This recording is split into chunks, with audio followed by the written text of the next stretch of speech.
welcome to my channel. And if you're new here, welcome. And if you're back, welcome back, because fall is officially here. So I really wanted to talk about seasonal depression. So if you haven't heard about seasonal depression, then good for you. And honestly, not even good for you, you just might have it just because it's just really common. And I figured because fall is here and like it's slowly daunting on a lot of people because that means summer is over, the sun is gone. And what I mean by this is the kind of depression though, where the seasonal depression where you prefer sunlight, because I know there are some folks out there who do not prefer the sunlight, the opposite. So for me, my seasonal depression is I don't do well when it's dark and cold and there's no sun. Like I need sunlight. I'm literally a plant. And then you have people who I know who are like, no, it's the opposite.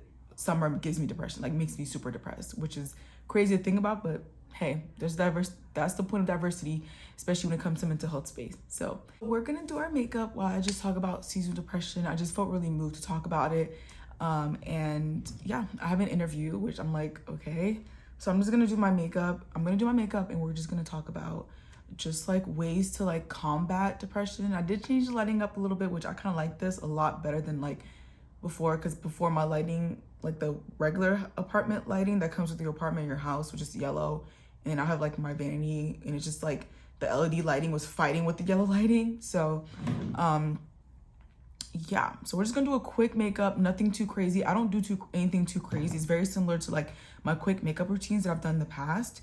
I just like to keep it as simple as possible. I was thinking about wearing primer, but I don't even think I'm even gonna do primer just because I'm gonna wash it off because I have work afterwards. So I'm just gonna go in and just fill in my brows.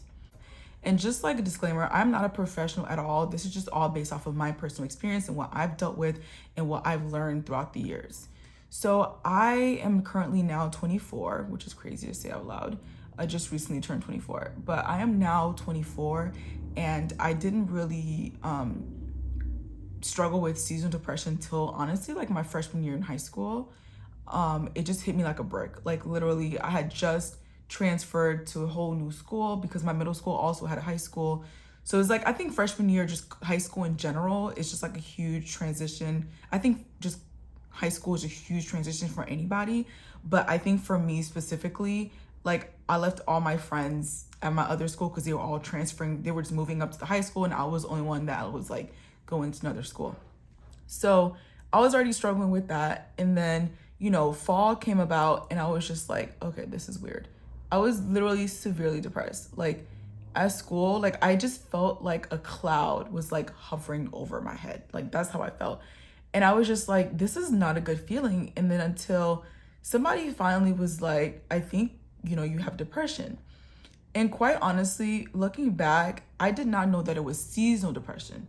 I struggle with depression like in general, but like this was like spicy depression. Like some people call it spicy depression. I'm like, yeah, that makes more sense. It's like a little flare. It's a little different than like the everyday because it's more intense in my opinion over the months of like winter and when it's cold and just like really depressing.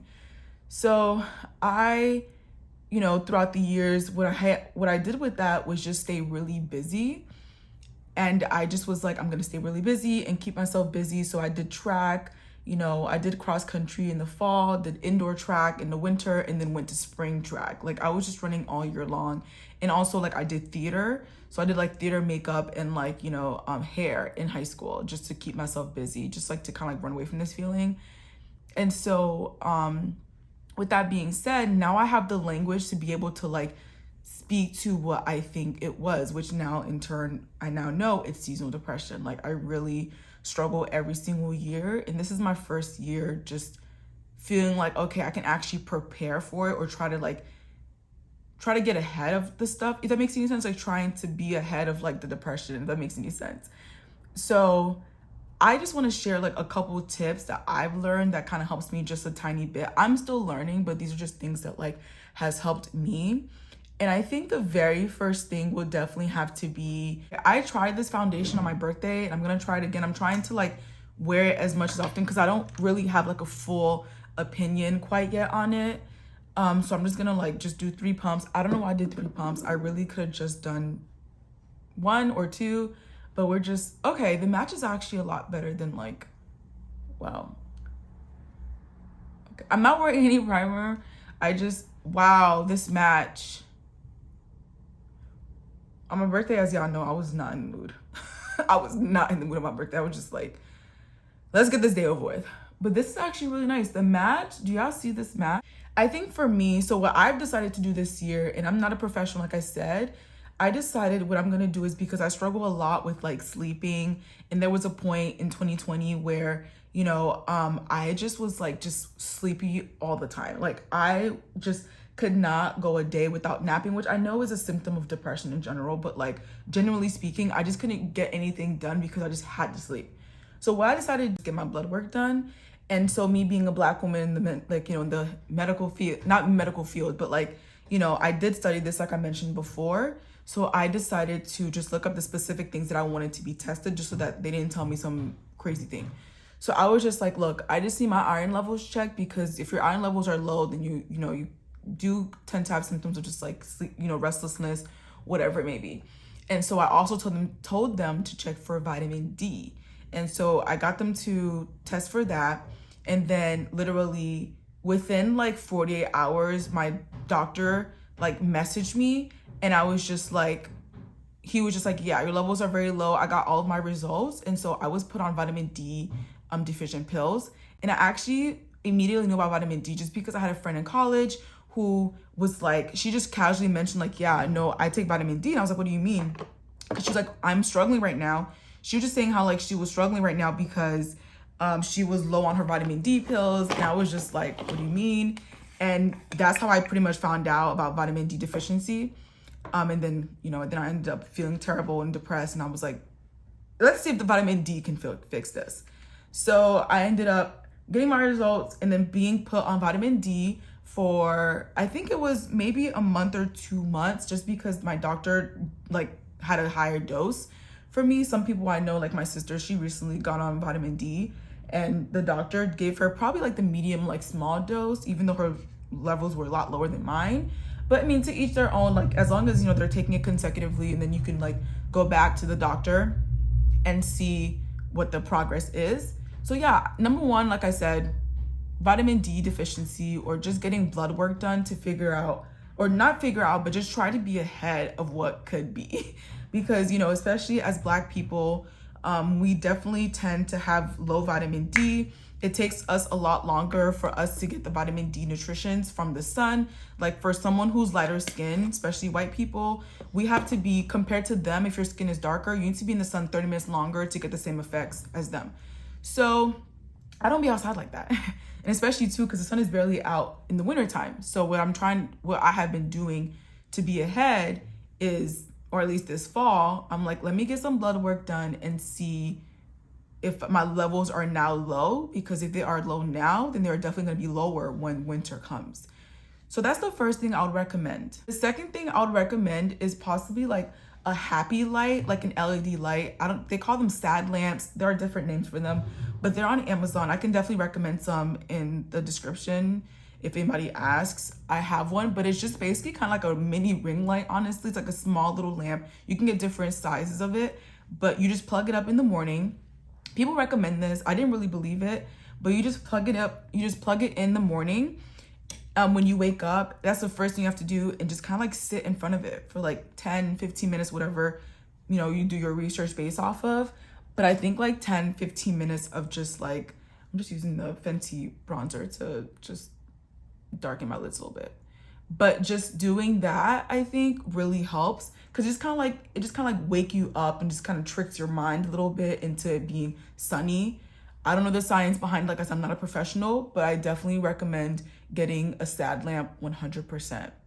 And I think, honestly, just from what I've learned, I think looking forward to something. So if that means like doing some kind of an activity, joining a pottery club, I don't know, joining something, preferably free because it's rough out here. But I think doing some kind of like activity that you're a part of and having something to look forward to helps a lot. Because I know it's very easy to just be in the moment and not, you know, go anywhere and just be under, you know, the blanket on the couch watching Hallmark movies. Not that I'm talking about myself or not.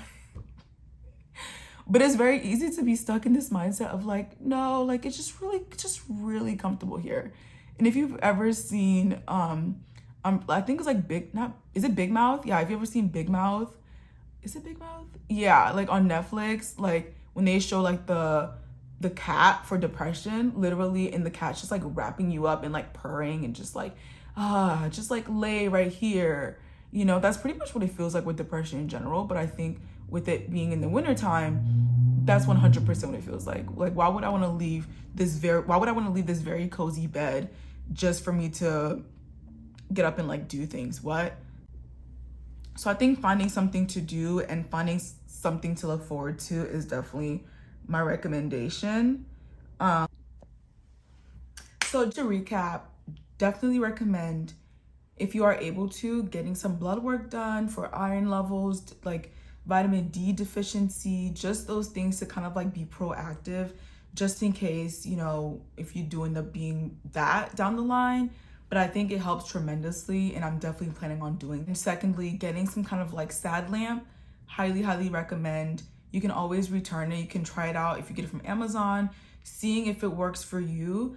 I didn't really believe in it. I think it does something. I haven't really used it that long, but I do have mine, and I am planning on using it as much as I can, because I know for me, my triggers usually are like after the holidays, because I think for me, living in New York, literally after a year, or after like December hits, after all the holiday shenanigans, that's when it hits me, because it's like, okay, we're just now in this until like May. Yeah. And thirdly, I would definitely recommend finding something to do, obviously, that makes you feel good, and that has to do with like getting you out of the house. If not out of the house, something to look forward to, I think definitely helps. And that's all I have. So I'm still learning. This is just something that I've realized that I struggled with for the past couple of years, and people don't know about it until they're like, oh, that's what I'm feeling. And I'm like, they're like, that's what I'm feeling. I'm like, yeah, it's possibly that. Like, look up seasonal depression. It's very much real. It's totally valid. It makes sense. Because being tired and sleepy on top of it being cloudy and dark outside is just not a good combo, and it just not helps with depression at all. So yeah, if you found this video helpful, then give it a thumbs up, and don't forget to subscribe if you like this content. Comment what you do, please, to combat seasonal depression, and what you do to kind of care for yourself, because I know any suggestions will be greatly appreciated. So I will see you in the next one. Bye.